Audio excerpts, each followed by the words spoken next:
And a howdy, howdy, howdy. Hello. Howdy, howdy, hey. Welcome back to SciTrek, your sci-fi TV and movie channel.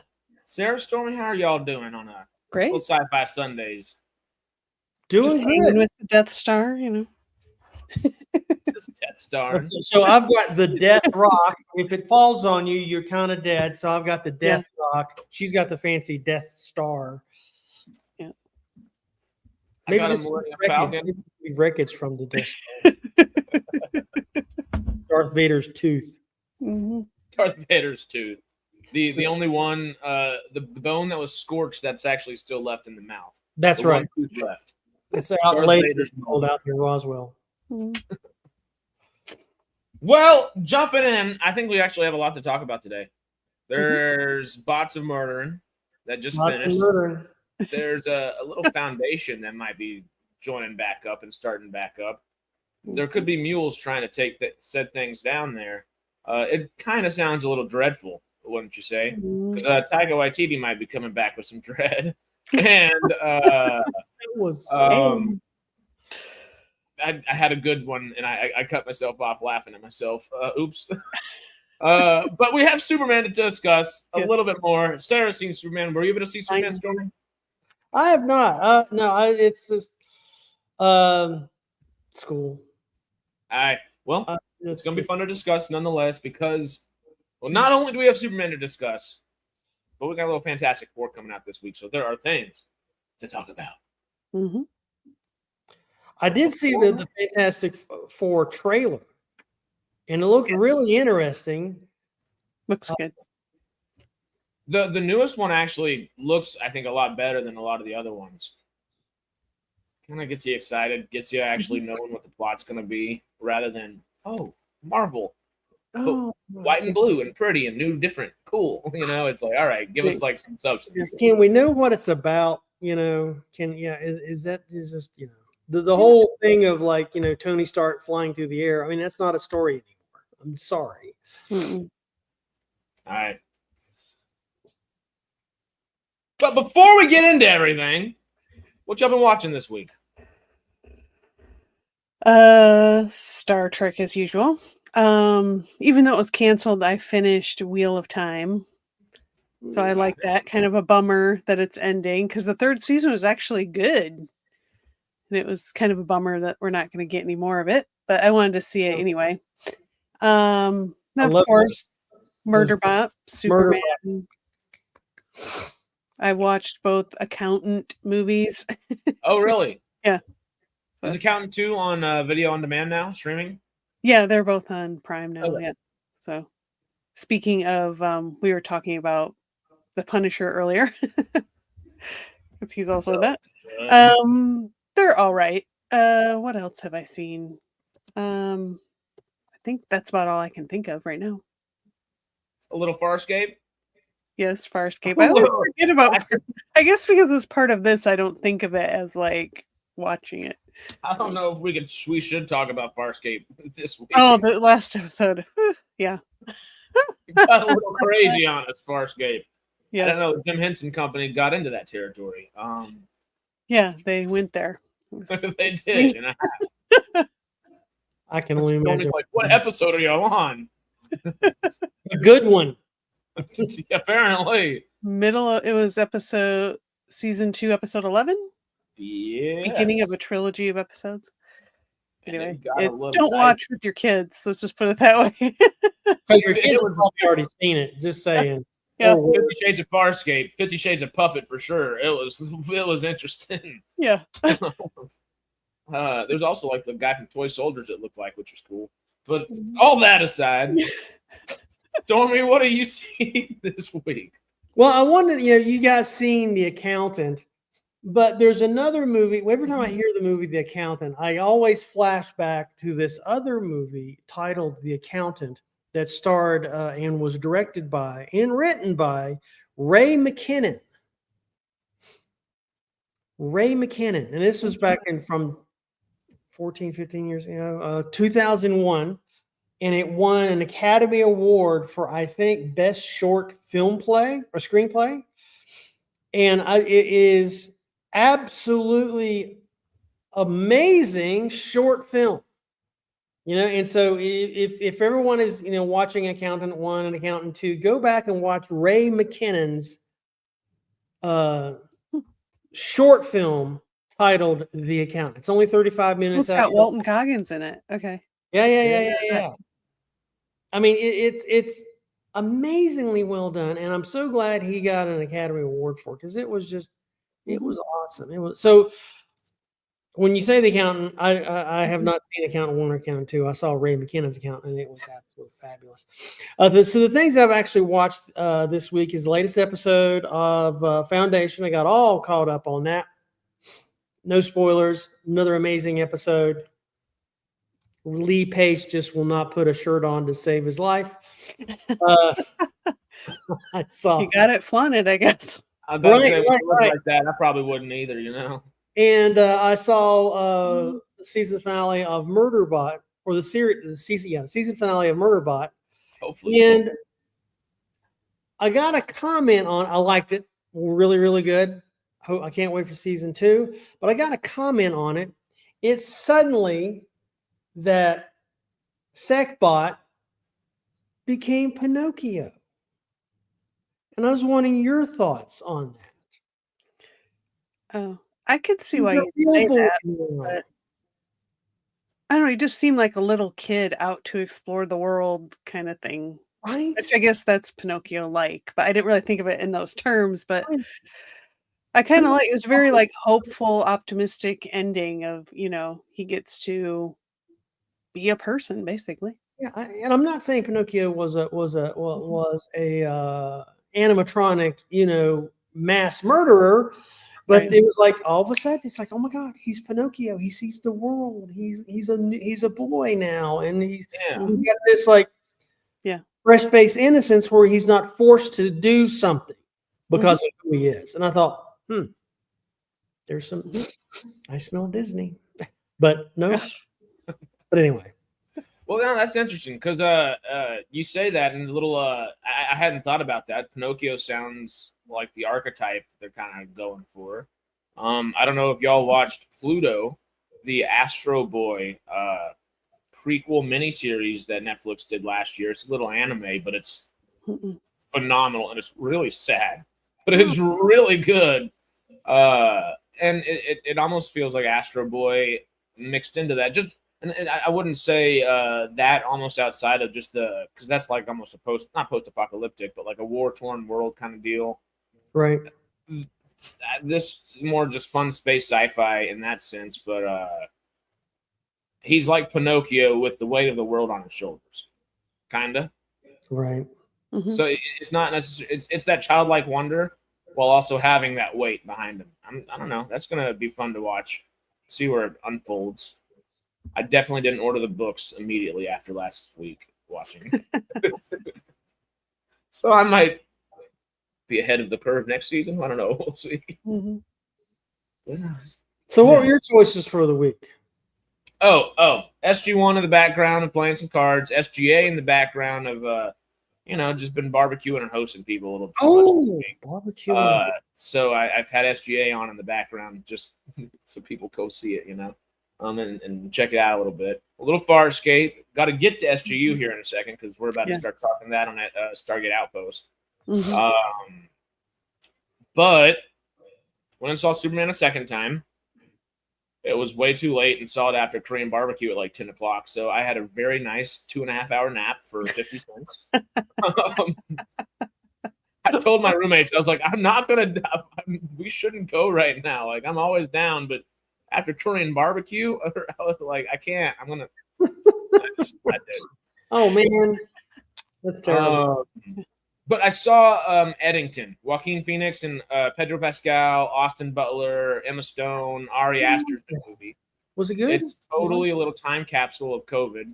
And that part, the first act, you're just like, it's a little PTSD, I feel like, for anybody watching it, because you're just like, God, that was too soon ago, and I was ready to toss that out of my mind. Like, I did not want to go dive back into this for 45 minutes. And just live the fear of walking into your grocery store and both people are right. It's, hey, you got to slow the spread with your mask. And also hey, I have asthma. This doesn't work well for me. And you can figure out, you can pick your data points from either side, and everybody everybody is. And it definitely like dials in on that. And it was really good because it's a little, I wouldn't say zany by the third act, but it's kooky and fun. And there's some Joaquin Phoenix kind of craziness going on. Just a good time. He almost goes a little jokery on us, which is a joy. What's it called again? Eddington. It's Ari Aster's newest film.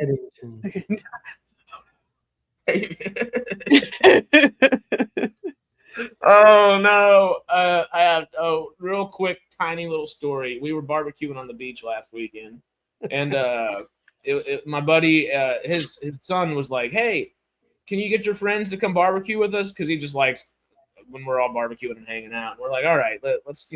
He was gonna go bring him to a water park. It was like he called the troops in and said, "Hey, come barbecue with me and my kid on the beach." We're like, all right, let's do it. And we did. And at a certain point, we're just playing with the kid all day, running back and forth on the beach, doing little sandcastles, grilling and all this kind of stuff. And we're grilling, and he's like, "I want to help." We're like, "All right, let's put you on the grill." So we grab him by the ankles and like, "Hey, we're gonna put you on the grill." And I felt like the supervillain for a second. I felt really bad. And we were playing for a second, and his dad was just knocked out on like a little cot that he brought and was like right by all of us. And we go, "Hey, can we grill your kid?" And no hesitation at all, was like, "Sure, go for it." And the kid just started crying immediately. We were like, "Okay, no, sorry." So no, sorry, not sorry. Yes, close, but we didn't barbecue any kids this week. He only barbecued full-grown adults, of course. Mm-hmm. But I can't tell those stories. That goes a little 28 years later on it. Yeah. Outside of that, Eddington, of course, finished Murderbot. Wasn't able to catch up on Foundation, of course, sadly. Oh, so sad. And Rick and Morty, I guess. We watched that as a house, so that was fun. But I think that's it. Speaking of Murderbot. The Pinocchio thought's really cool. Did y'all expect it to end the way it did? Because it took a major tonal shift for the last episode. It was like, we're having fun, we're being silly. Oh, never mind, we're gonna bring you into actual, like, it's I don't want to get too spoilery, but man, not expecting that, which of course makes for great TV. But man, it was just like, what? What? It's like, oh, Pinocchio. Right. Okay. Yeah, I didn't expect that he would do the going thing. on a journey. Yeah. Mm-hmm. I almost expected a big kind of what the penultimate, the second to last episode was setting up with the whole, we're going to blow up the station and take everybody out and do this, and that. I was expecting almost some big giant fight at the headquarters, and instead we get this stripped back, drawn out kind of legal process, but less, courtroom, which is kind of nice because it's sci-fi and we don't need the full courtroom. But made it fun. Where do we start going into season 2? Obviously, I don't think we've all read the novellas yet. But we're speculating where the hell is Murderbot going to begin? I don't know. Well, I mean, Murderbot, he's going to get a subscription to the or maybe the box set of the TV show that he likes to watch. Sanctuary. And then he's probably going to go on a dating app, which is really going to be interesting. And I guess since he's no longer, I guess can he have like gender affirming surgery at this point? Well, I was kind of thinking something along those lines because the one thing everybody keeps not making fun of, but poking kind of fun at him and asking him questions, or poking and prodding more so, is, hey, what kind of bot are you? Are you good for a little fun? And they keep asking the entire time. Like you said, there's a lot of poking and prodding that may be in his future. He just needs to take down or put down Sanctuary Moon and pick up Farscape, apparently, and he'd be ready.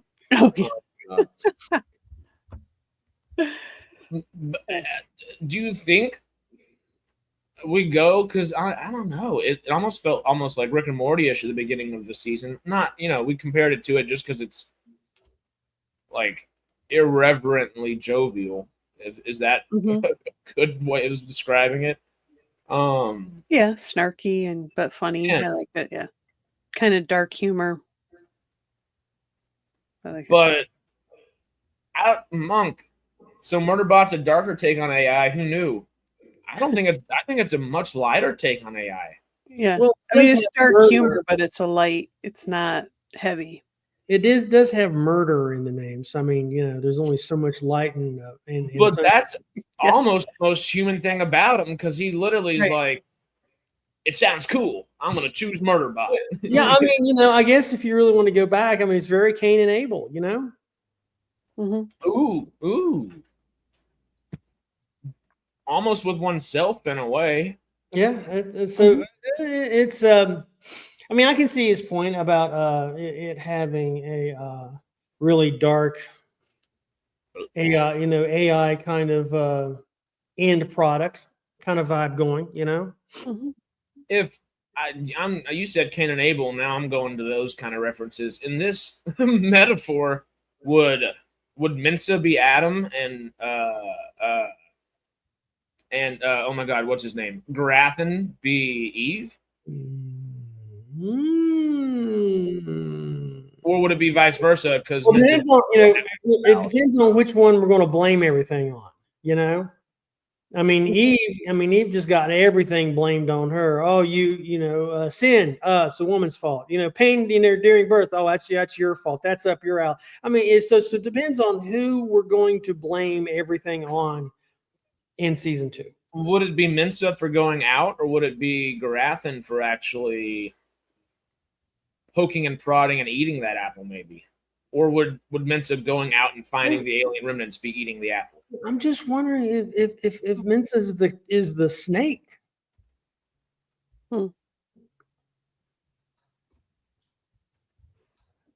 Let's go do this. Maybe. What do you guys think we should do? Right. I mean, that's certainly a debatable point. I mean, I'm not. I guess maybe would Garathan be the snake? Because he's the one whispering in everybody's ears and trying to turn people against one another ish. Yeah, that's a good point. That's a really good point. But he comes through in the end, though. Yes, so maybe he's a happy snake. He's a good snake. Yeah. But the repentant fallen angel. Yeah. I tell you, man, this is the only streaming show you're going to get when you go from Murderbot to the first book of Genesis. I'm just saying, you're not getting that entertainment anywhere else, buddy. Okay, well, we went from Replicators to Souls once, or Asgard to Souls. Yeah. we will get deep. We can go there. We cannot stay on topic to save our lives. No. Muppets and sex, Murderbot to Adam and Eve, and is that a character, Monk? It's another. Monk said, "Who's the blue fairy and Murderbot?" Is that a character or? Oh, the blue fairy pop into my mind thinking about it. At the end of AI. Oh, yeah. Almost the unattainable. The end of the road, almost the unattainable, the godlike persona that you pursue your entire life. Yeah. Is that Murderbot's final goal? I guess we could just read the back of the novellas, but I like speculating. Yeah. I think we're supposed to go on this journey where he's figuring out what he is in the world or the universe or whatever. We're about to have Pinocchio jump in that whale's mouth. I have not read the novella, so I got no idea what's going on. That's why it took me by surprise. It was like, oh, he's doing the thing. All right. Mm-hmm. Well, it's got to be either really good outright or really good subtextually, and I think it's both. If the comparisons we've made so far are one of the greatest, fairy tales of all time, as well as the Bible. So I guess we've compared to some two very large, well-regarded things for Murderbot. So yeah, Alexander Skarsgård, he better keep showing up. Mm-hmm. But I don't Yeah, think he's ever doing a not good shown job up. at it. So. Yeah, I'm pumped. Do you think we'll see the rest of the? Without reading the novellas, I guess we don't know. Reading the back of the novella might tell us, but do you think we'll see the rest of that cast in season 2, or maybe a cameo or two looking for him, or do you think it's just Murderbot going out in the zone and finding his way in the world? Right now, I mean, after that last episode, I got no idea what to expect. I mean, it could be anything. Yeah, it could be anything. I will be sad if we don't get to see a little more Mensa, because that little moment of because it was Murderbot leaving as Geppetto. He's like, even if I do have to leave my favorite human, he wants to make his own decisions. It's like, I get it. Sorry, it sucks, but it makes sense. Go live your life, buddy. Do we have Mensa search for him like Geppetto? Do you think from this Pinocchio standpoint, or do you see it going a different way and him really just going off and exploring? I mean, it could. I mean, I think if you look at the story arc from season 1, it was everywhere. I mean, it was just everywhere. So I think with spoilers. Yeah. Oh, because let's just say it went everywhere. But in banner. There we go. in the next season, there's a lot of opportunity to do all sorts of things with Murderbot or Secbot. And but the show is still Murderbot, so there's always that. But I mean, it's just, I always thought it was almost like a sarcastic name he gave himself. Like, it could have been because he was. And it sounds cool, I guess he thought that too. But I mean, it could go anyway. I mean, I could see them just leaving those people behind and just starting a whole new story with new people and just going down that road. Or I could see him kind of circling back to that group too by the end of season 2, Some full circle down the road or something like that. Yeah. Maybe there is like anthology series and the last novella will full circle everything. Or well, since we got the spoilers banner up, I'll say this. He's still at his core, I think, Murderbot, because he wants to go on patrol. Right. That was sad. I mean, he said, I have to. Perimeter check. When the guy gives him permission, you only see the relief. He can be himself. Even though he could, no one would care if he went and walked around the building. He still wanted permission, and he needed it. So there's something that's still there from his previous life. Again, another Pinocchio reference, believe it or not. Do you think in that moment, Garathan sees him about to go do his little perimeter check? Do you think Garathan breaks down the way he does because he knows he's about to leave? Or do you think that's because I just downloaded this entire essentially being's soul and essence into my brain and put it back into him? And it doesn't even seem like I can even get through to him anymore or at all, It could be like, the adage of the failed creator, or it could be, you see your child not living up to their full potential, or what you really wanted out of somebody, like in a relationship or a romantic relationship or whatever, doesn't materialize. Or some, I mean, there was some. It seemed like he embodied loss, and I wasn't able to identify what the loss was because he had a lot to choose from. Let's be honest. But it just seemed like there was a bit of he was suffering loss. And I don't know, maybe he could be suffering the loss of what Murderbot had just shown him. Like, I still, instead of grasping, I can do anything I want, I got to do the perimeter. and is like, I mean, I found that really sad. And so maybe that was his reflecting, like, I want so much for him. He's come so far and he still wants to be on the line, on the perimeter. And it's like, oh man. And so I can see that. But it was, like I said, I was not expecting the whole final, how the whole show went. It was a pleasant surprise and it was really good. It was beautiful.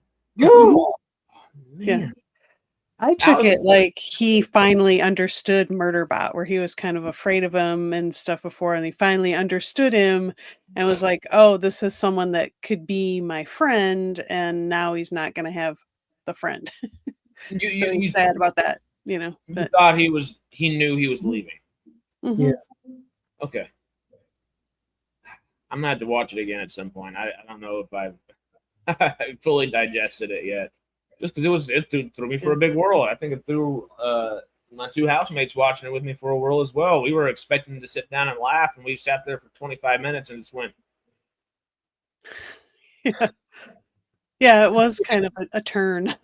Yeah, was a turn. But not in a bad way. I think it was good because it's it was great. Okay, now it's about this, which is kind of cool. It opens up where the rest of, I guess, both the books and the series can and probably have gone. Yeah. I'm pumped for one. I'm excited to watch it, like where I can watch them like back to back to back to back instead of like the short and then you got to wait a week and then short, wait a week. See how it flows when you just watch it back to back to back. That's going to be fun because it's only 10 episodes of 20 minutes. So it's really. It ain't much. Hours? Yeah. It's like an hour and a half. It's like barely 3 hours. Mm-hmm. Probably won't be watching. For a show that I don't think any of the three of us, or Jamie or anybody else watching that has been discussing it with us, like I don't think any of us had the highest of expectations. It was more like, what the hell is this? Apple finally made a mistake. That was my first thing. Is like I was totally so wrong on that. It was literally like, okay, there's a new sci-fi series out. I guess we'll check it out. It's 20-minute episodes, so it's not like it's that hard of something to watch. It's on Apple, so it kind of encourages us to be on Apple for when Foundation comes out. Like it had the right little things to make us go in. Yeah. Just barely. Barely.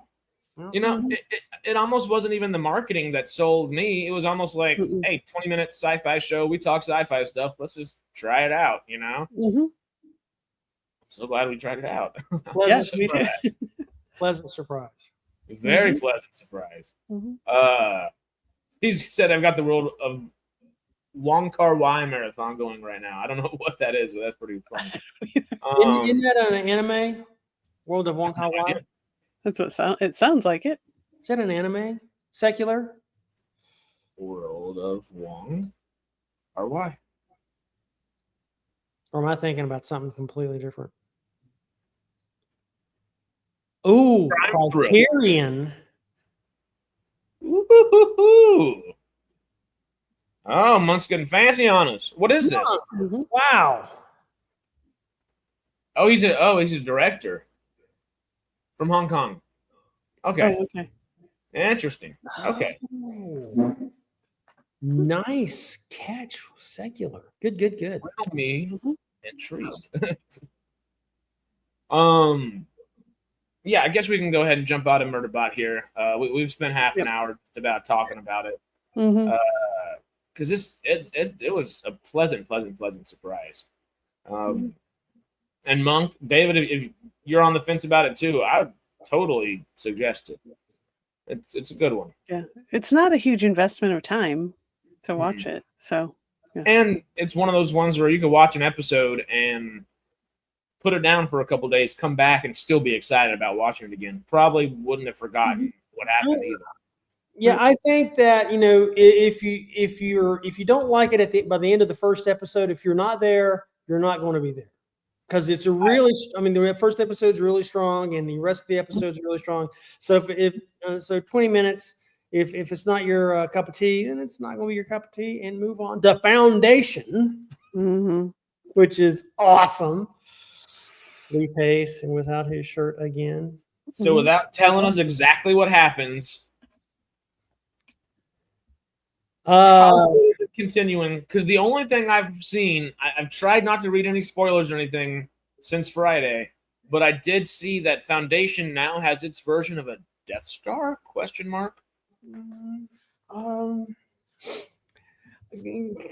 of. Well, Foundation has always had some semblance of a Death Star, but it's more of a vessel of knowledge as compared to what's hovering behind Sarah today. There, Demerzel, she is definitely deep in crisis and doing all she can do to save the Cleons. And well, can I ask a question from that real quick? Is it actually what she can do to save the Cleons, or is she doing it to save herself through the Cleons? Because that's been a fun little subtle undertone of the series. I would say she realizes, regardless of what happens with the Cleons, she's still going to be around. Okay. I would say that's her realization, because I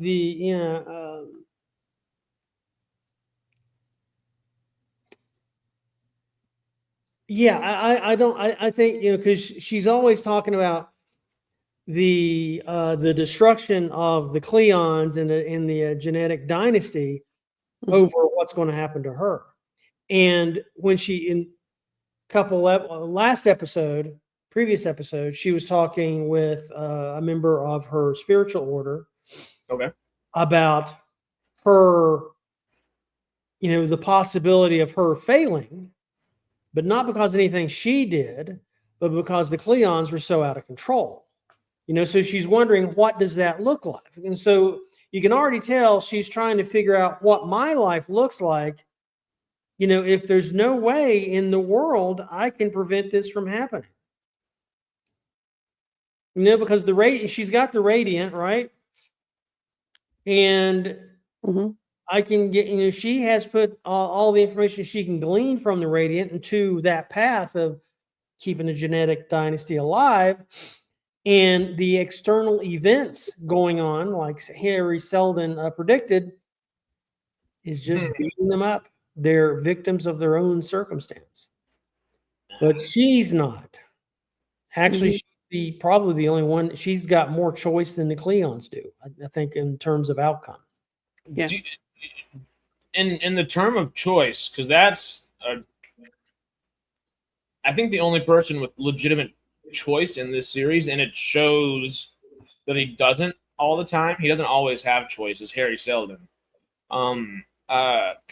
Gail, and then what's her? It's her daughter, technically, right? What is It's Gail. What's the other girl's name again? I just saw it too, and I can't remember. Oh, the warden. Yes, the warden, but Saldon or Salzar or something like that, right? Yeah. Just Sal, right? Is she? Well, my question is, especially because I think Harry probably has the most choice because, hey, Mr. Psychohistory here, but out of Demerzel, Gale, and I guess Sal / the warden, which one of them do you think, or would y'all consider having the most amount of choice in something like this that spans as much time as it does? And well, I think Harry would have the most choice. Oh, I think easily. Because whatever happens, and none of it matters what he does, it doesn't matter. I mean, he's already set the events forward. He got the foundation established. But right now, Harry's just, on an e-ticket ride. I mean, especially, with the new bad guy, and I don't want to spoil too much, the new bad guy popping up. I mean, Harry doesn't even know what's going on. So, I mean, but... Ooh. I guess you just threw a little wrench in the question. Is it actually Harry, or do you think the mule might have more choice than anybody else at the moment? Mule has no choice because of his ego. He's a narcissist. He has no choice. Okay. It's almost instinctual the way his. Yeah. Oh, the mule's got a control. The mule's got a mule. And probably of all the people that lack choice, it's probably him, because he's on autopilot too, but his autopilot is driven by his own ego and narcissism. Harry's just really smart and an asshole sometimes. Yeah. He's that Tony Stark, Reed Richards, like, all right, you don't have to rub in my face. I know you're smart. Right. Yeah. I'll be right back. I got to get a drink. Well, Popcorn's putting a good suggestion here. He says, read the Foundation books. There's a reason they're making a TV series out of these books, because the books are that good in terms of science fiction fare. They primarily benefit, the primary benefit of making a TV show out of a finished book series is that you know ahead of time if that author has, or if the author has bungled the ending or not. Nobody's George R. R. Martining our Foundation here. No. I have 13 Isaac Asimov books from iRobot all the way down on my bookshelf in there, and I love them. I haven't reread them in too long, but I think it's something. Have you ever read those books? No, but I want to at least do the Audible thing. That's usually what I do, because I can get things done while I'm listening. So I want to listen to them, but I'm not sure if I want to wait until this TV series is over and then do it, or at the same time. Well, the thought that comes to mind, Stormy might be able to help us out a little bit here, is because 1,000% worth the Audible read. My only hesitation jumping in on Audible would be, I love Isaac Asimov, but he's a bit of a scientist himself, and yes, he writes very well, but it can read like you're really, and having not having a very like exciting Audible reader, I think would maybe even bore me out of the series in a way. But after having a show, I wonder if they've doubled back and added some music behind everything, added a little score to it, added some fun kind of zest to it or not. Do you know, Stormy? Well, certainly some parts of Asimov's writing is like taking Physics 403. And but but you've got a really nice, kindly old professor that wants to watch you succeed. But I would hold off, because I don't know. I mean, there is a lot of variation between Foundation the book and Foundation the series, and the way the creators of Foundation the series solved a lot of the plot points to keep the same cast was A, genius, and B, kind of an off ramp from what Asimov was doing. So I don't. It's a perfect workaround, but I guess it's yet to have been seen, or yet to be seen, if that workaround.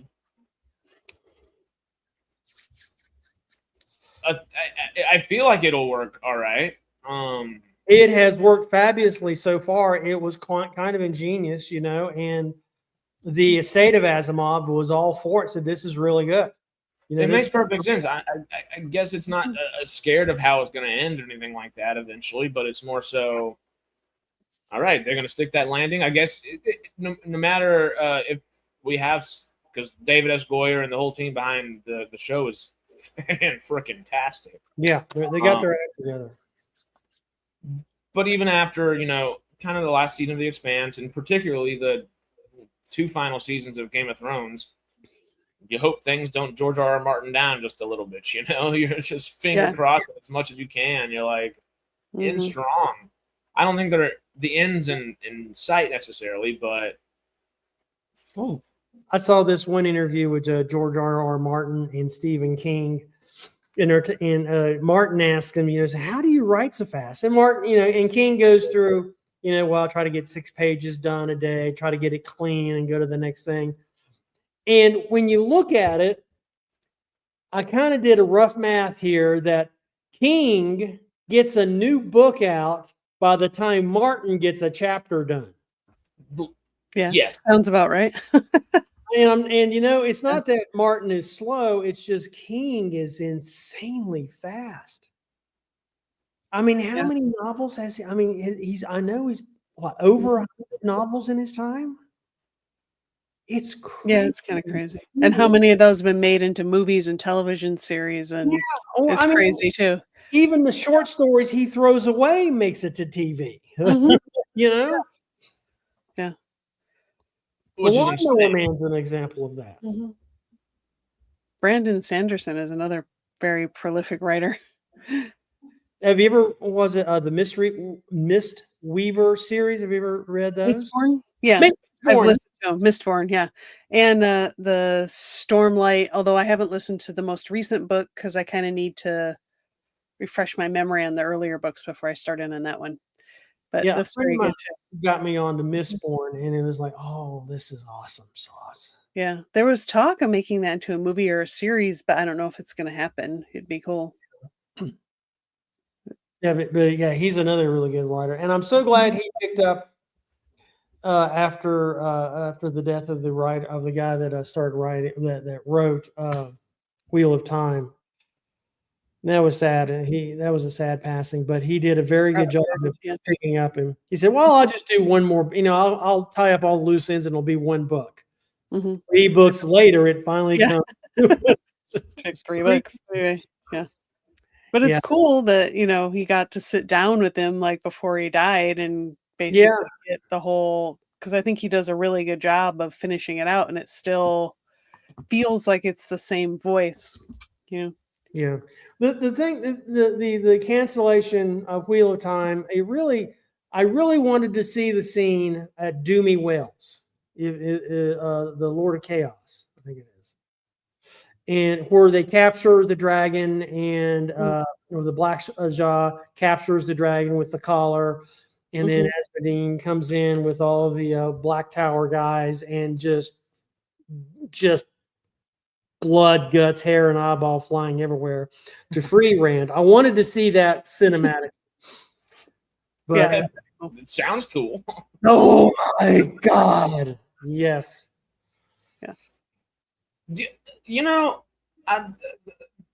not necessarily a topic I thought we'd jump into today, but something that we might just talk about for a second, thinking about Isaac Asimov writing all these books, talking about the novellas of Murderbot Diaries, talking about George R. R. Martin and doing these different things. Martin and Stephen King and everybody like that, George R. R. Martin he's written not 15 Song of Ice and Fire books, but here, let me go 1, 2, 3, 4, 5, 5, 10, 15, 20, 25, 30, 35, 40, I think 45-ish, 50 books, including the rest of the Ice and Fire, Song of Ice and Fire books. That's not a couple or a few. I mean, that's a decent amount of books. I think he just lost his pace. Do you think he lost his pace at a certain point? Because I think Asimov, because we're kind of, I guess, the chat's talking in here as well, as L. Ron Hubbard was good at chunking out science fiction stories. He shot him out for speed, paid by a page. Quality wasn't so good. But good at starting cults, too. He did do that. But all these different things, I guess, it's just kind of bringing the thought to my brain is, again, always, of course, just why is George R. R. Martin taking so long?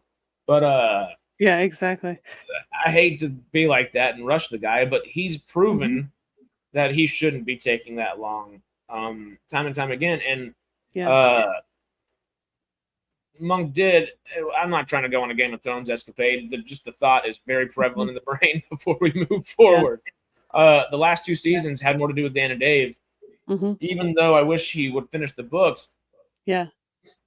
I would disagree, and only because Dan and Dave, I think they're excellent showrunners when they have a path to follow. I don't think they're very good writers necessarily. I think they're excellent writers when they have something to base their writing off of, base their show running off of. rather than having to come up with said story themselves. And I don't think they're the worst at that necessarily. Season 7 and 8 of Game of Thrones had some good storytelling beats and stuff, but it was still kind of what was left over from previous. Yeah, rumors George R. R. Martin did finish his books, but ending is that the one we saw on television, everyone hates it. Test reading his final book, also hate it. Martin doesn't have a fix. That's my thought, and I feel like it was more so George R. R. Martin not being able to finish due to his own, I don't want to say shortcomings, so the guy is as prolific as he is. But he's caught in his wheel of time. he's caught right there. He's just spinning and spinning and spinning, and I think we're all ready for something. Yeah, I think a lot of people have just kind of given up that we're going to get that's supposed to be the final book, right, in the series. There's one more after it. Oh, really? Yeah. One's a winner. It's not even the last one. And I'm not trying to harp on him. I'm just, I guess, thinking. And George is really going to screw us because the last book's going to be a 2-parter. You know he's going to do it to us. Right. Deathly Hollows Part 1 and 2. You know, it's the same thing. Do you think that this is going to hurt the man's legacy to a degree, though? Yeah, I don't think so. As long as he's done. I mean, Robert Jordan's literary legacy was saved by Brandon Sanderson. You know, because it got done. The work is the legacy. I mean, if Martin waits much longer, he might have to do the same thing. Well, but the thought is, I guess, typically that would totally be it. Like, hey, his work is his legacy, but hey, we're in the 21st century now. He's almost denounced his own work, especially because he gave that ending to Dan and Dave. Like, oh yeah, we're not going to do that. You know, he's almost doubled back and accidentally, which has led to those thoughts that Popcorn just popped out there. And honestly, I'm if we're subscribing to theories, that might be one I might subscribe to as well. Because no way he's taking this long. But especially in a day and age where you're remembered as much of what you say about your work and how you treat your work. Right. I think, because, you know, I think Game of Thrones will outlast George R. R. Martin, if that makes sense. Where Lord of the Rings is not going to outlast J.R.R. Tolkien. We think of Tolkien-esque, Tolkien this, Tolkien that. And King's the same way. Asimov's the same way. I think George R. R. Martin had the ability to be put in the same sentence as these people, but the further these books get strung out, and the more he leans into, oh, well, we got 5 more TV shows that I have pilots to talk about and try to produce. Well, it's an interesting dichotomy. And you could almost say the same for Stephen King. Is King going to be outlast his work? But King's got the other side of the problem. He's got so much work. Like when you refer to something as like, you know, it's very King-esque. Yeah. Well, dude, you're going to have to narrow that down. Yeah. Well, what's the genre? Horror, you know, cops. I mean, you know. Are we talking Green Mile or Cujo? Yeah, like. Yeah. I'm tired, boss. I'm so. And that's the dogs talking. Which is it? Oh, God, that was a good reference. Cujo. But yeah, that's it. That sums it up in really concisely. Which King-esque are we talking about? I mean, Martin's always going to be known. I mean, he's done a lot of other stuff, but he's always going to be known for Game of Thrones. That's going to be that is it. But King's got the other problem. You know? Well, is it the haunted Western with a crazy taxidermied shark that comes to life? I mean, who knows what's going to come out of King next week? Yeah. You know? I mean, he breaks them out. Somehow, though, because, hey, King isn't necessarily a perfect person. Hey, the guy might get a little too political on, like, Twitter online sometimes and piss some people off. And, hey, we're all human. We all do that. I think that's a hobby. Well, that could totally alienate a whole bunch of fans, and it does to some degree. But I'm pretty sure all those fans that it alienates will probably go back and watch it come Halloween time. You know, like they're not gonna ultimately care. Somewhere there's an interview with Stephen King where he's asked that question. You know, they asked him, and they asked him, well, I mean, do you think that the political positions you take on, I think this was back when he was on Twitter, has any reflection to your book sales? And he said, oh no, those guys don't even read at all. They haven't opened a book since high school. And so I don't think, with so many titles under his belt, I don't think he cares. He has fuck you. Yeah. And he just doesn't, I'll lose 100,000 readers. Let me publish 5 books this month. Yeah. And he does it. Part of that is the thought is continuing with, like, even though he's just tossing these things out there, they're all pretty damn good for the most part still. Some totally aren't, but for the most part, they're pretty damn good. Mm-hmm. And especially with the way legacy is thought of nowadays,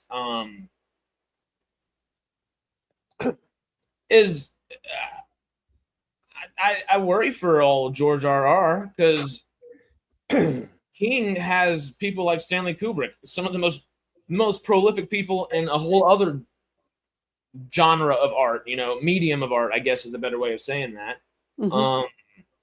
to tackle their narratives and stuff like that. And I do love Dan and Dave, but Dan and Dave screwed themselves out of being considered some giant, amazing showrunners, and I hope Three Body Problem can bring them back.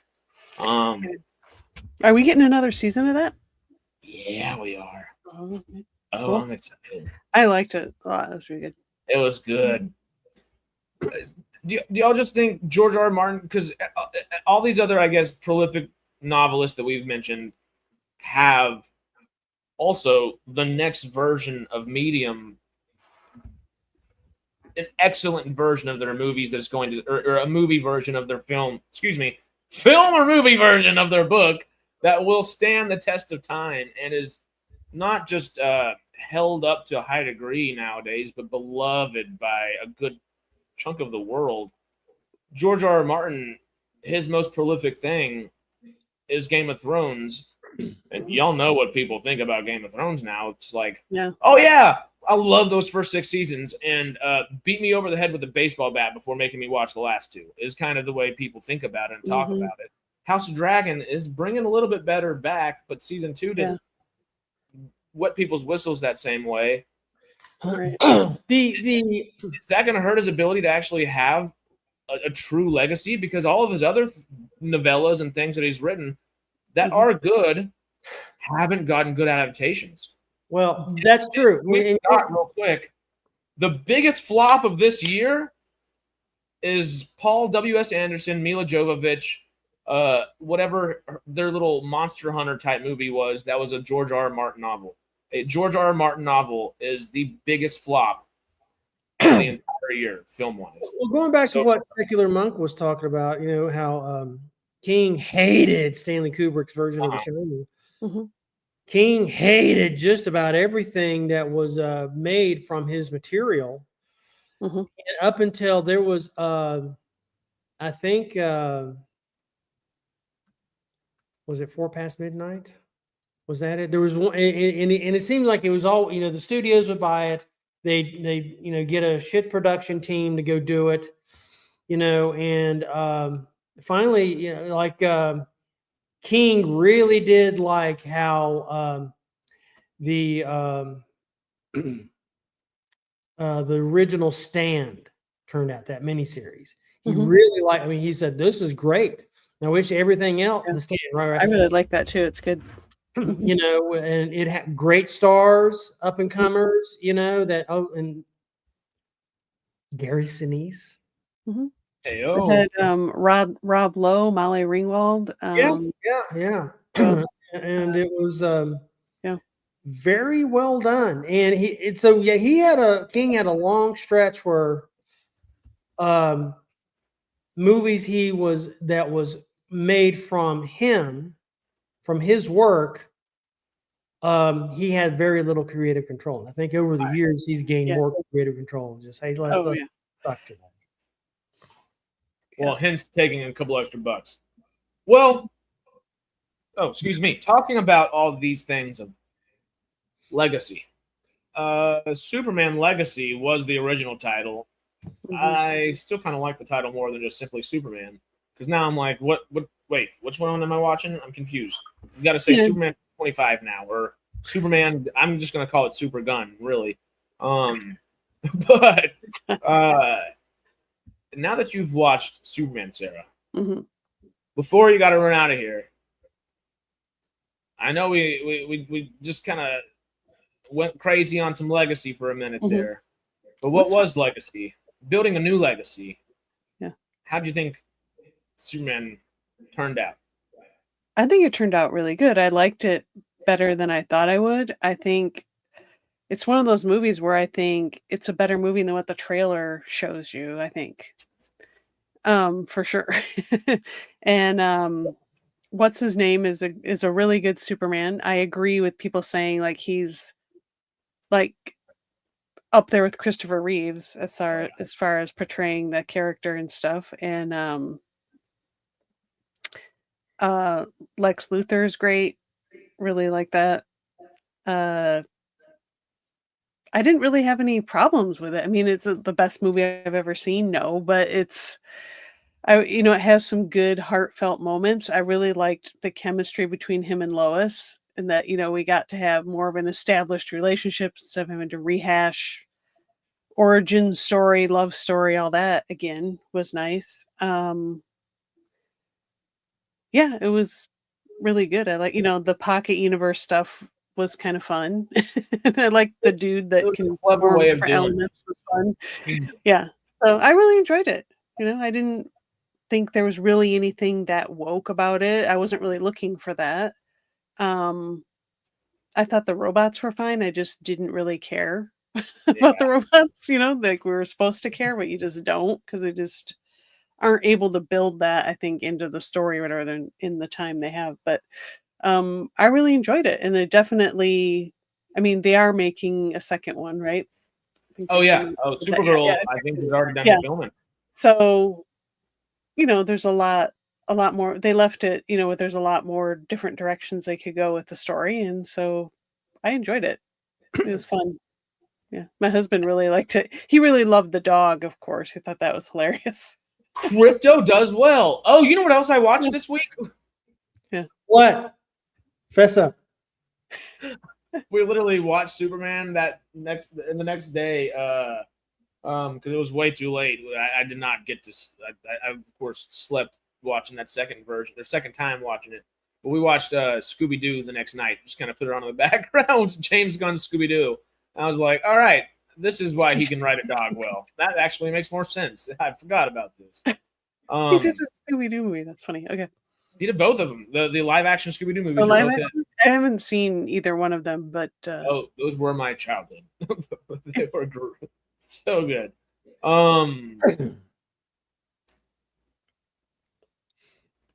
After watching it again, though, I didn't watch it, but I watched it through the back of my eyelids. But my two roommates, they went to go see it with me. I brought up Jamie's point from last weekend.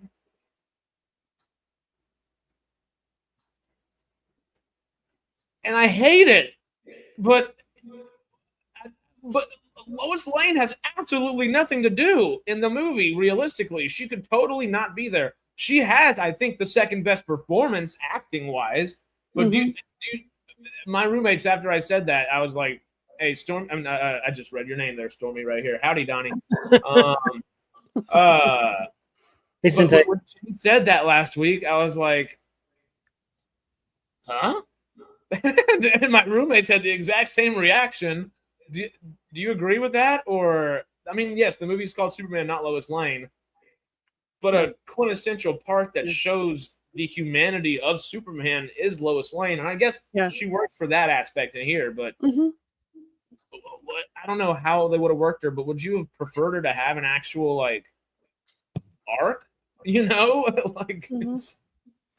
Yeah, I mean, she wasn't super integral to the story, but I think I think she kind of needed to be there, just the way they play off each other and how, he has to face. Anyway, there's just some good little things there. It's nothing that's integral to the story, but it felt like it added some color, some depth that was good, that needed to be there, kind of thing. Maybe she'll get more in another movie, but we'll see. All the fingers are crossed because Rachel Brosnahan's pretty cool. Yeah.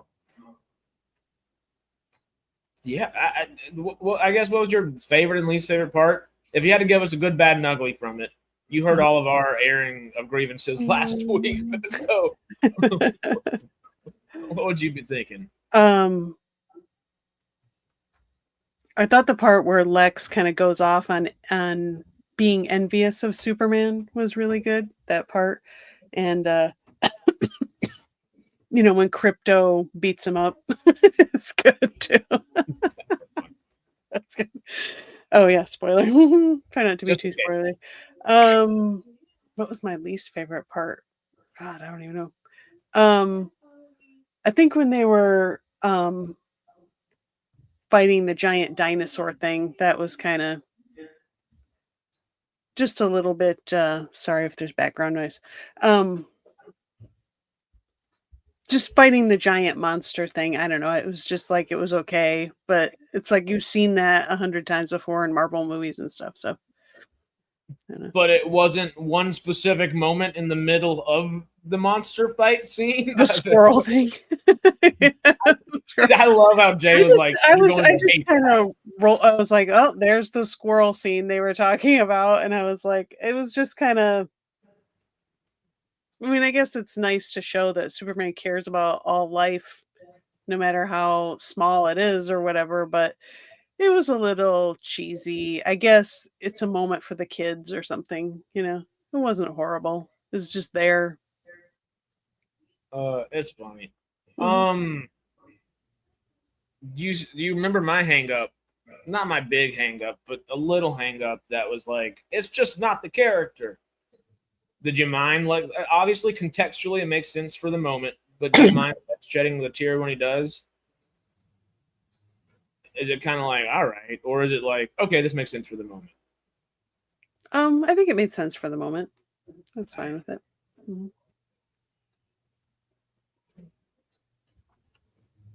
Is it missing anything? Would you have wanted anything?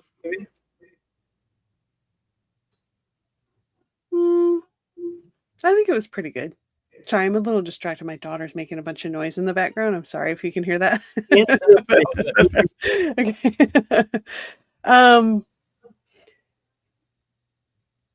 Maybe a little bit more depth of the Justice Gang, because that was just kind of like they just kind of showed up. We didn't really get any kind of real. I mean, not that they had a lot of time to tell a lot of backstory, but it was just they were just kind of there, did their thing. It'd be nice to know a little bit more about them. Well, they're depth because if the delve into that one, which I totally agree. I guess that would have been having to delve further into Maxwell Lord and why he funds them. Why he wants superheroes on his roster and all these different things. Okay, is he more of a Lex Luthor or is he more of a Bruce Wayne? Like, where are we here? Yeah. Yeah, but I think, even with how much, we pulled apart the movie to some degree last week. The one thing I feel like it's still missing is more. I still would have liked another 20 minutes of it to actually flesh out some of these things. What was its runtime as it is? I believe 2:13. Yeah, I mean, it's not a 3-hour epic, right? I mean, so no. If it's only 2:13 and 20 minutes, that's not 2.5 hours. That's not bad. I think it could have been, and they cut it down to 2-something hours. Oh, I totally agree. It says 2 hours 9 minutes, but I almost, like Sarah just said, I think there's probably like a 2.5 hour cut out there. I think they probably cut some down. Maybe when they release it, they'll have the extended edition, probably. Hopefully. Do y'all think that's a good idea or not? Do you think having the first film in a new IP, not new IP, excuse me, but a reboot of an IP, a new franchise, do you think it's a good idea to say, here's our film? Oh, yeah, but here's the actual version of our film. Because I think a lot of that actually, as much as I love director's cuts, I think a lot of that screwed over the original DCU with Snyder stuff. Yeah, that was so entirely different, though. It was like kind of crazy. I guess just thinking back to like the Blade Runner. How many times have we had director's cuts with Blade Runner alone? And they're like versions or something. Yeah. Never heard. I mean, there was the narration-free version, and et cetera, et cetera, et cetera. Then there's the final director's cut. But yeah, let Ridley Scott. Even if there's a director's cut or a fan cut or whatever, I think it's. I mean, especially with the new franchise. As long as the DVD, as long as it sells, I guess that's the. Yeah, people that are really into it want the extra content, and they're trying to keep it more marketable to general public that maybe aren't, super deep into the comic books and stuff. Because that extra stuff probably more deep dives into those kind of things. So, yeah, do the extended scenes and stuff like that for the super fans. No pun intended. There you go. Well, I think you bring up a good point because it's got to be a little bit of a dichotomy. We're obviously all hyper aware of how Gunn approached this. He's talked about it. We've all seen interviews, so on and so forth. Like the things that were cut, although they probably helped explain the film more, it was probably adding more characters. It was probably like having to include this or this thread that would have just almost exacerbated the movie to a degree, which would be confusing for general audiences, even though, okay, now we can double down. Hey, if we want to be that eagle-eyed super fan and double down and pause, click, okay, this background has this here. Right. Play. Pause, click, this is going on here. Yeah. So on and so forth. Those people would love it, but for your general audiences, I'm with you where it kind of would be just a little much, even though that's the part we would want added back as well.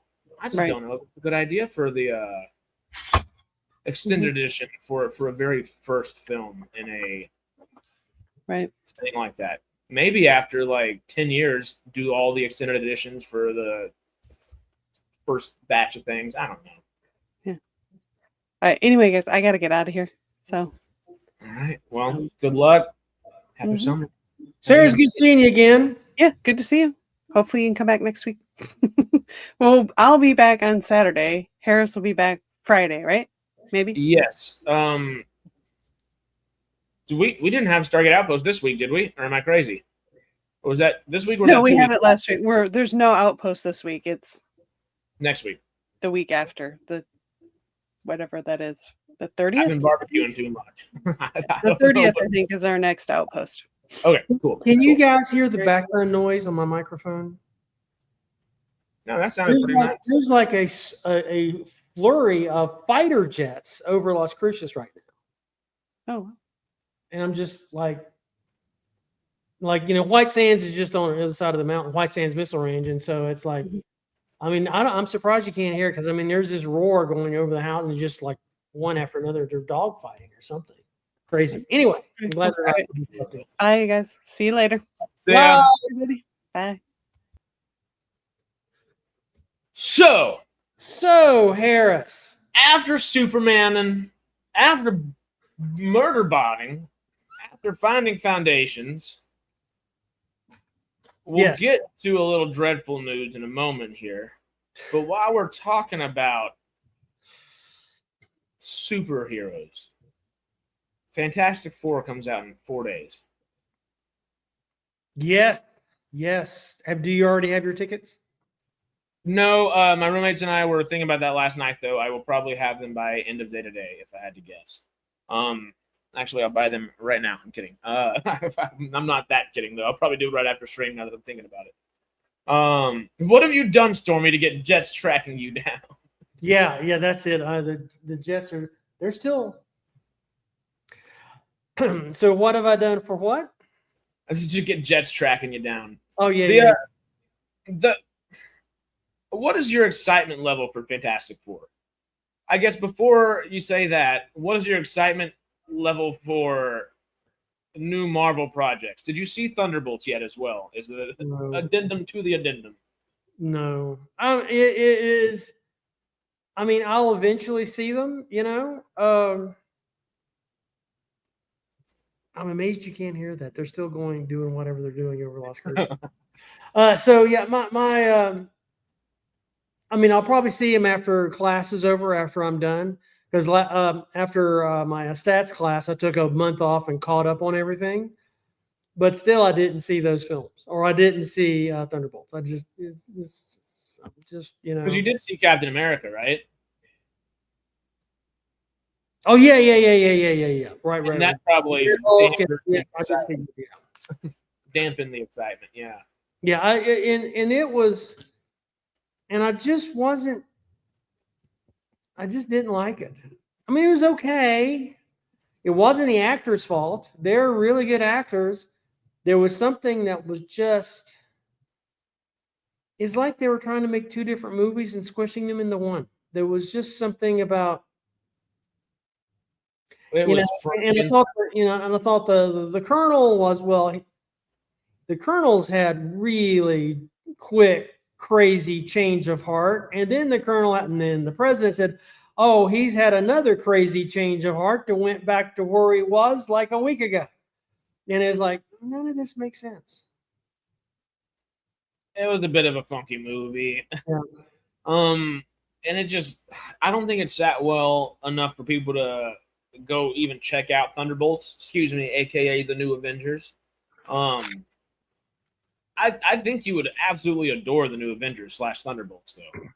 That movie, I think you'd be particularly really excited for, just knowing you. But I don't think enough people saw Thunderbolts in general to get their excitement up maybe for this Fantastic Four, and especially after Captain America, what excitement is there is trepidatious at best. Right.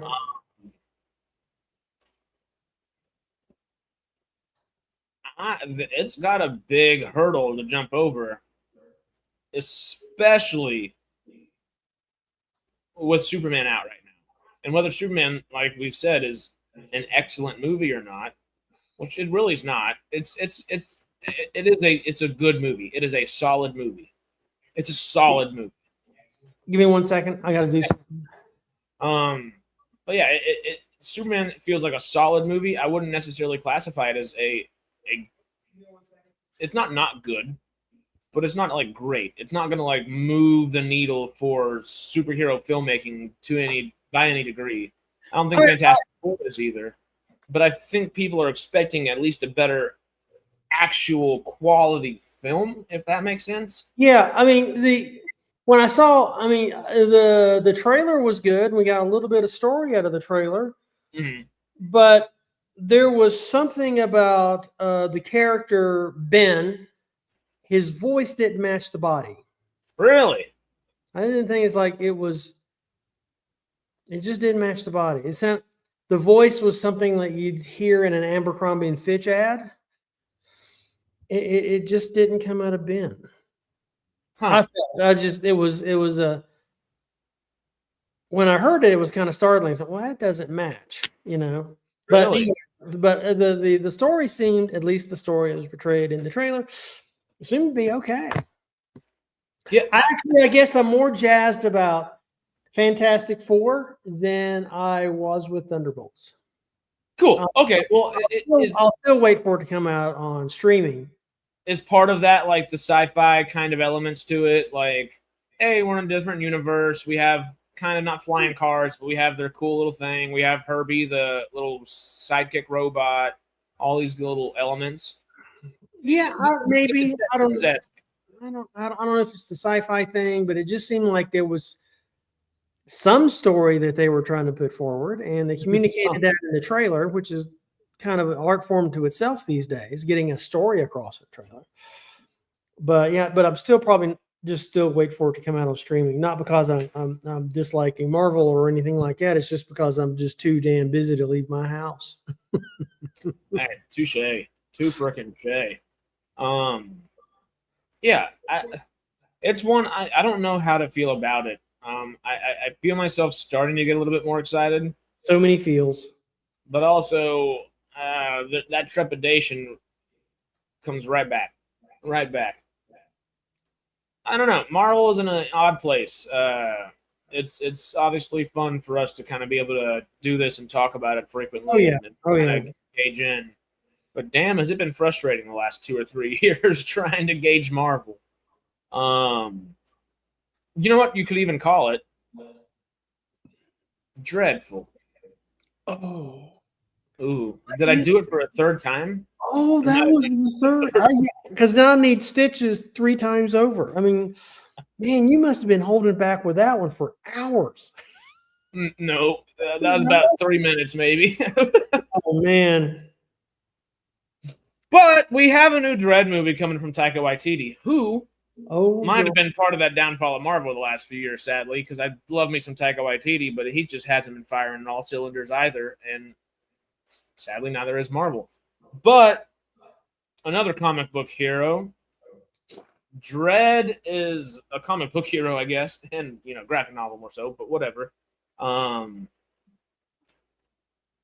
What I'm trying to think about, is he a Dark Horse comic? I don't remember exactly which one. Anyway. No, Dredd is Dredd. I don't think Dredd's. I think the original. You're talking about the original Dredd. I think that predates more. I think it. Oh, really? God, Dredd's been around forever. I think. Let me look it up. So, I guess the first thought, before we figure out who should be Judge Dredd coming forward,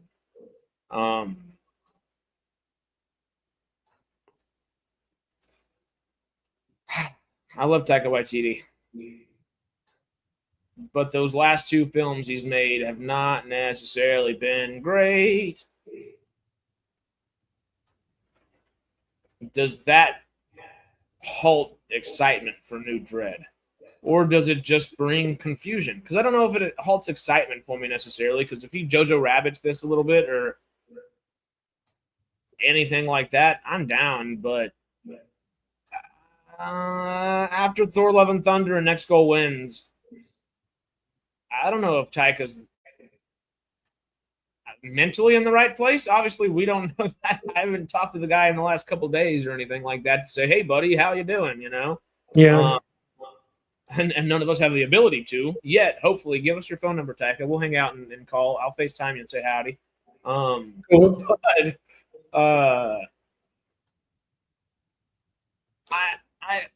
I'm again trepidatious. And he was my favorite filmmaker before Thor: Love and Thunder, or at least in the conversation for one of my favorite 2 or 3 working filmmakers. Jojo Rabbit and Boy and Hunt for the Wilder People, all those are amazing. I love Jojo Rabbit. It was so fucking insane. Jesus. And the Mandalorian episodes are great as well. Yeah.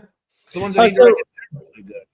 So Judge Dredd first appeared in 1977, and the publisher was IPC Media. It was a British one. IPC Media from 1977. Then it was later taken over by Rebellion Developments, as the current publisher of Judge Dredd. The comic book. Oh, okay. So it's not enveloped in a larger comic house. That's kind of cool. I'm looking here at the. There was one team affiliation. There's one team affiliation with the Mega City 1 Justice Department. Mega City 1 that had several characters in it. Of course, Judge Dredd. But I guess one way or another, does Taika scare you jumping into a new Dredd movie? No.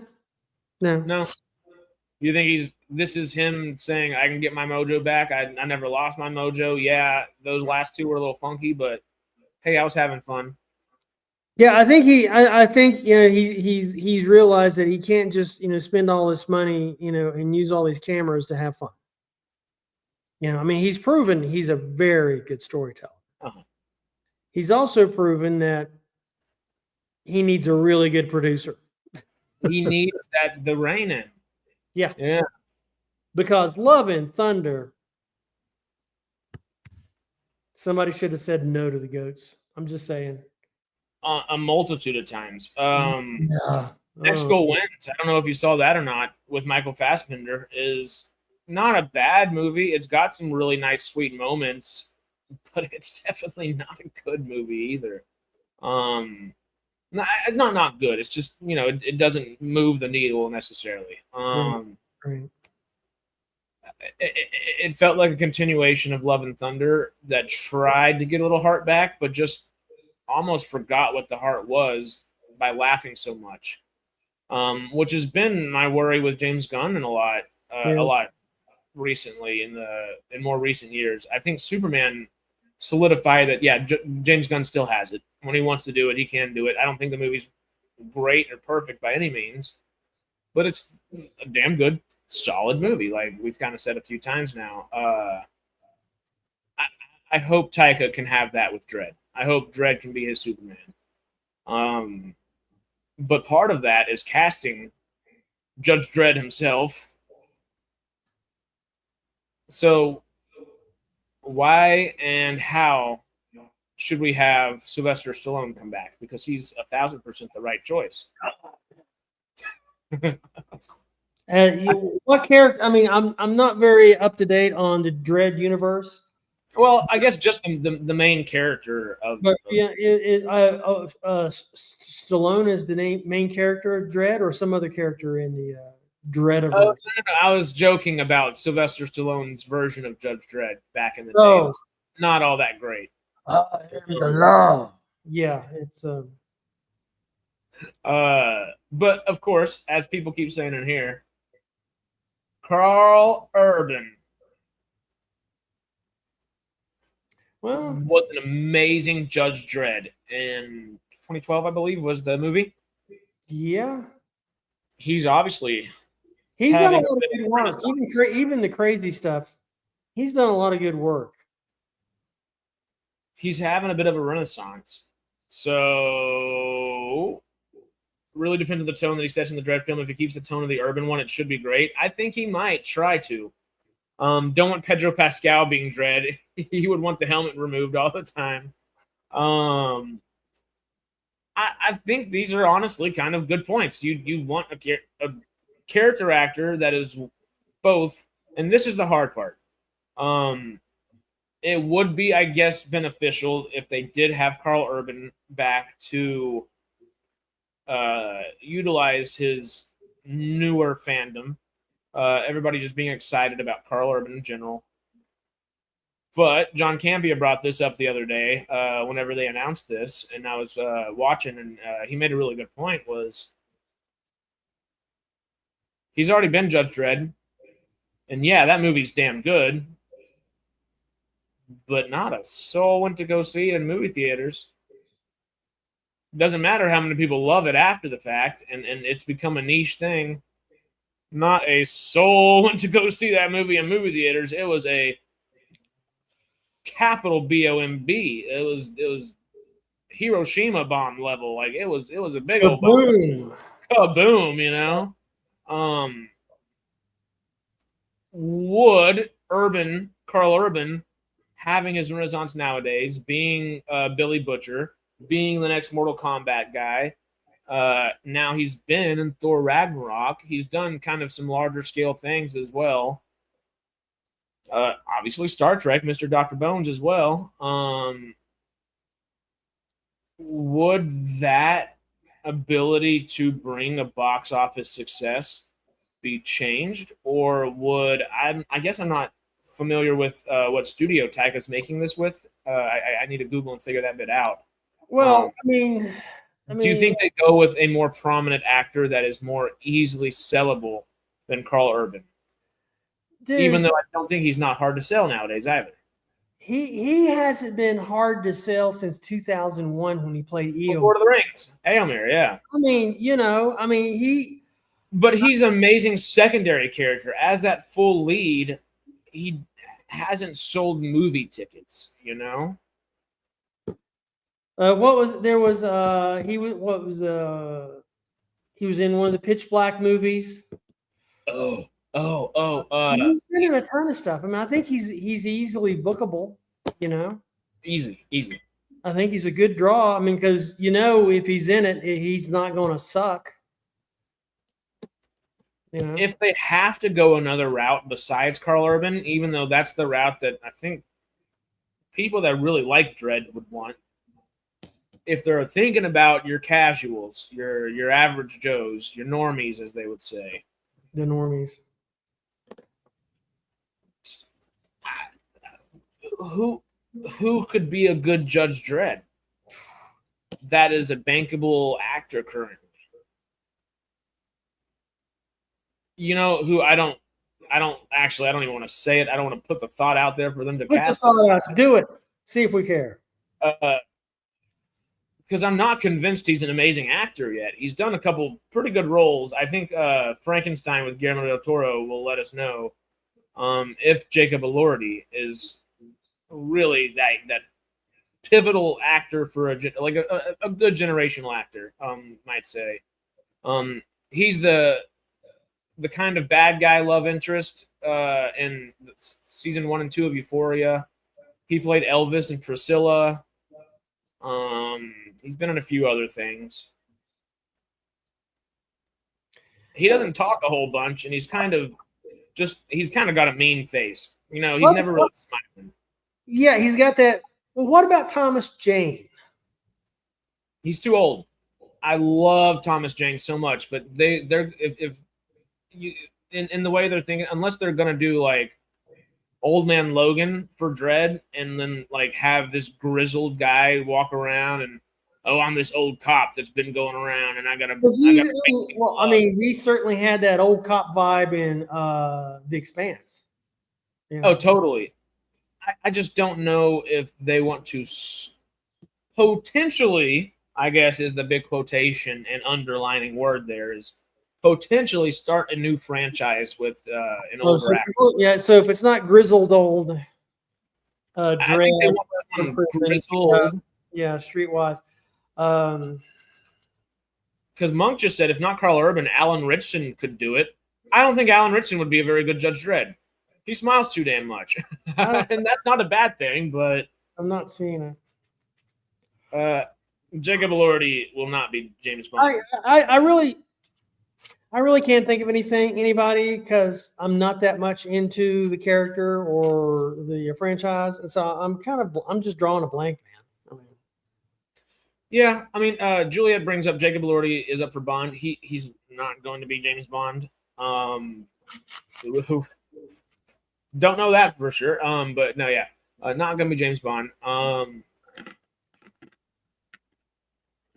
think that might leave him open for a role like this. I think Alan Ritchson smiles too much, and I don't like saying it like that. I just don't know a better way, but he's a more jovial guy. If you see Alan Ritchson, there's a certain group of people, myself included, that will only ever see Alan Ritchson, no matter how much you try to cover him up, as Thad Castle from Blue Mountain State. And that niche audience that thinks of Alan Ritchson as Thad Castle is, I'm pretty positive, fairly well overlapped with the audience that would be like, Judge Dredd needs to be badass. We need some like really cool Judge Dredd. And that same audience would be like, Blue Mountain State Judge Dredd? And hell, Blue Mountain State was just the damn best. Oh my God. I have never inappropriately laughed so hard for so long, for seasons.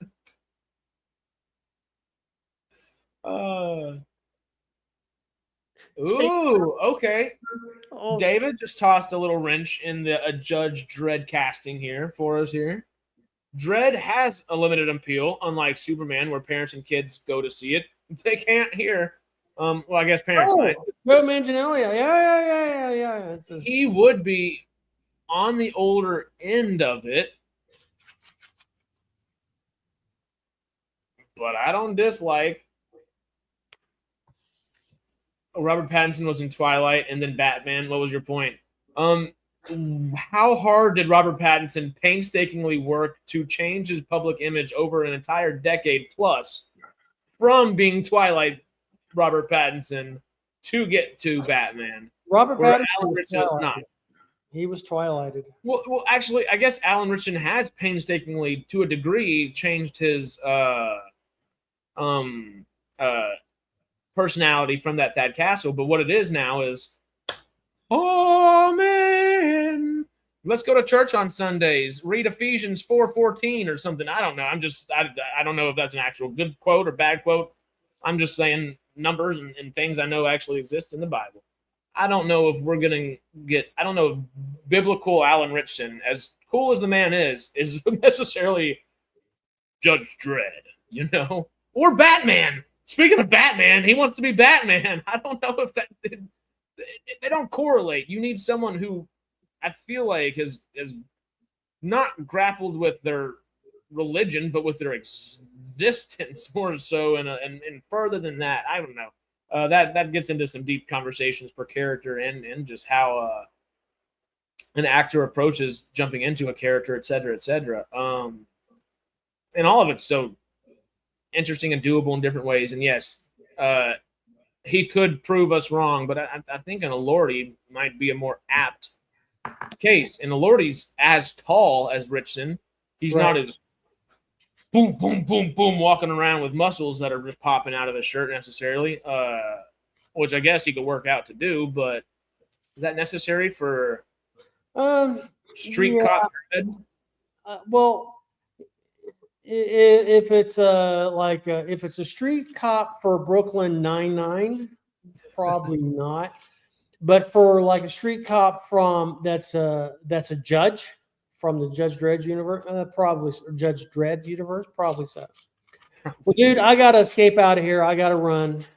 All right, we calling it a day? I think I gotta call it a day.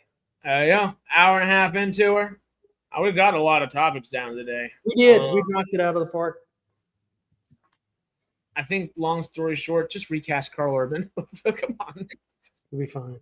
He's got the star power now to hopefully be able to do something, but it would make sense that they are trepidatious as well. Yep. Yeah, we will see y'all. Not this Wednesday, but we'll be back for Radical Wasteland on Friday. Trying to set up a couple little interviews and little fun chats and maybe a debate or two here sooner than later. Just have to figure out all those little things. All sorts of surprises. Have some fun things in the horizon. Don't necessarily have solidified dates just yet, but figuring those things out. And we will see you next Friday, next Saturday, and Sunday for a weekend of a lot to talk about. Of something. We don't know yet, but it's a lot of something. Well, we're going to have, hopefully it's a fantastic weekend. We'll see. Fingers crossed. Fingers crossed. We will see.